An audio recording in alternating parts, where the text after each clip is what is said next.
জিবরিল দেরি করো না, তুমি গিয়ে আমার হাবিবকে শুভ সংবাদ দাও। আমার হাবিব আর আমার হাবিবের উম্মত সাল্লাল্লাহু আলাইহি ওয়াসাল্লামের ইবাদত দেখে, ইবাদতের কথা শুনে বয়স বেশি, সেই জন্য চোখে পানি পড়তেছে।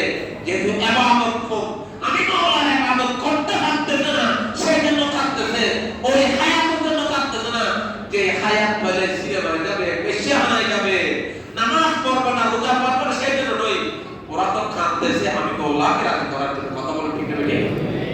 জিবরিল তুমি যাও আমার হাবিবের দরবারে, এমন একটা এলান দিয়ে আমি আল্লাহর পক্ষে দাও, লাইলাতুল কদরে খায়রুম মিন আলফি শাহর।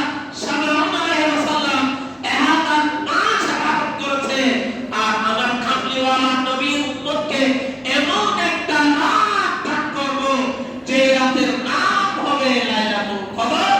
আমার হাবিবের কোন উম্মত যদি ভক্তি আর মহব্বত নিয়ে ওই লাইলাতুল কদরের মধ্যে যদি ইবাদত বন্দেগী করে, আমি মাওলাকে রাজি করতে পারে, ওই সানাত হাজার বছর হয়ে গেছে, হাজার বছর কিয়ামত লাইন করেছে, আমি আমার মুস্তাফা উম্মতকে এমন একটি লাইলাতুল কদরের রাত দান করে দিয়েছি, যে রাতে ইবাদত করলে সামাউনের হাজার মাসের ইবাদতের চাইতে শ্রেষ্ঠ বলে আমি আল্লাহ কোরআনের মধ্যে প্রদান করেছি। কি বলছেন? উনি তো হাজার বছর ইবাদত করে মাস, আমার উম্মত, আমার নবীর উম্মতকে এইরকম কর্তব্য এমন একটি মাস দিয়েছি, এমন একটা রাত দিয়েছি, যে রাত এক রাত ইবাদত করলে হাজার মাসের চাইতে শ্রেষ্ঠ।